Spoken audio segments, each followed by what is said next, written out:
Kita sudah menyaksikan bagaimana cara Tiongkok membangun semangat kebangsaan bagi warganya. Dikatakan bahwa memang bangsa Tiongkok adalah bangsa yang telah berjaya sejak 5.000 tahun yang lalu. Karena itu Beijing itu adalah tengah dunia yang akan kembali pegang kendali dunia. Amerika negara baru 250 tahunan. Itu hampir dikatakan Amerika itu tidak punya sejarah. Untuk itu mereka menciptakan kampanye yang ada di benak setiap warga Amerika, di mana Amerika dikatakan adalah land of the brave, tanah untuk kaum pemberani, dan land of opportunities. Semua mungkin di Amerika dengan moto American Dreams-nya. Hitler untuk membangun nasionalisme bangsa Jerman dengan ras Arya yang diklaimnya sebagai asal-usul bangsa Jerman, sampai membuat sejarah bahwa manusia unggul superior ras Arya adalah ras Jerman. Sampai ke puncak Himalaya dicari jejak dan disambung-sambungkan, dipasang jejak, mengambil simbol-simbol tradisional Arya, swastika terbalik, simbol Hindu ras Arya diambil jadi simbol SS-nya Nazi. Lalu Indonesia yang sejarahnya dibuat oleh Barat, yang masih diajarkan sampai sekarang di sekolah-sekolah, mengesankan kita bangsa Nusantara itu bangsa pendatang,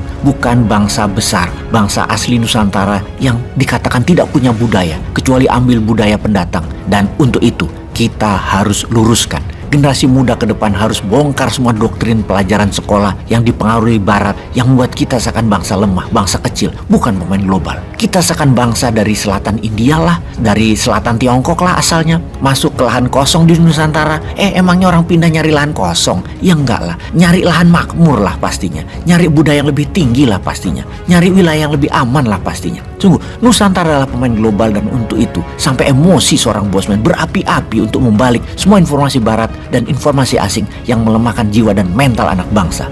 Tiongkok klaim sebagai bangsa besar sejak 5.000 tahun yang lalu bahwa seakan-akan Nusantara itu tanpa Tiongkok adalah manusia tak berbudaya, terbelakang, kuno. Sebentar, ini bikin murka kalau didiamkan tanpa perlawanan. Gini deh, Nusantara dari sejak 20.000 tahun yang lalu adalah wilayah kepulauan. Maka secara naluri, secara alami, manusia Nusantara sudah terbiasa dengan pantai, dengan laut, dengan samudra, dengan ombak, dengan badai. Ada sebuah catatan sejarah dalam totem atau mumi Ramses II yang diduga 10.000 tahun yang lalu di Mesir, di piramid. Ada catatan, di samping mumi tersebut ditemukan rempah cengkeh. Sementara itu sampai sekarang tidak ada jejak adanya pohon cengkeh yang tumbuh di wilayah Mesir. Dari mana cengkeh itu? Kemudian ilmuwan berpikir, ini dari Nusantara tentunya cengkeh tersebut. Kemudian ilmuwan berpikir, ini orang Mesir yang canggih punya kapal ekspedisi seberang lautan sampai wilayah Maluku, atau orang Maluku berlayar sampai Mesir. Mesir yang punya budaya daratan dan gurun lebih jago buat kapal, atau orang kepulauan yang jago buat kapal dan mengarungi laut samudra 10.000 tahun yang lalu tentunya. Di mana jawaban logisnya? Apa mentang-mentang Mesir bisa bangun piramid, mereka juga jago buat kapal untuk seberang lautan? Kapan dipakainya tuh kapal? Atau bangsa Nusantara yang memang raja laut sejak 20.000 tahun yang lalu, di mana kapal makin besar untuk bisa seberangi lautan? Jawabannya adalah bangsa Nusantara yang bawa cengkeh ke Mesir. Namun demi membuat kecilnya Nusantara, dicitrakan bahwa bangsa Mesir lah yang punya armada kapal ambil cengkeh di Maluku. Lah ngawur lah informasi sejarah itu. Kita harus lawan. Untuk itu kita mundur ke Plato yang menceritakan tentang benua Atlantis yang maju semua penduduknya, yang semua mata sejarawan dunia mengarah bahwa Atlantis itu ada di Nusantara. Ini seharusnya dikembangkan terus dengan membuktikan bahwa artefak sejarah peradaban masa lalu bangsa Nusantara adalah bangsa pengendali dunia jauh sebelum peradaban Mesir dan Tiongkok yang digadang-gadang terbaik di dunia. Tidak, Nusantara punya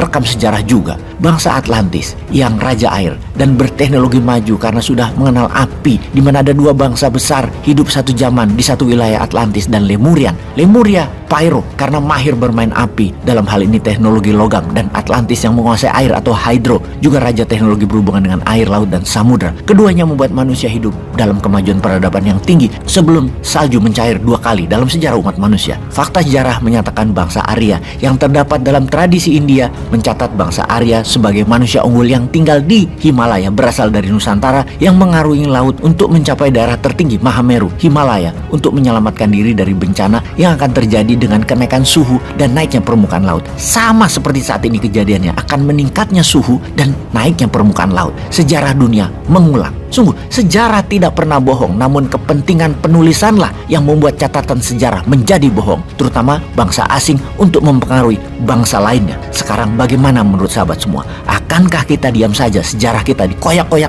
ilmuwan sejarah bangsa lain? Peace.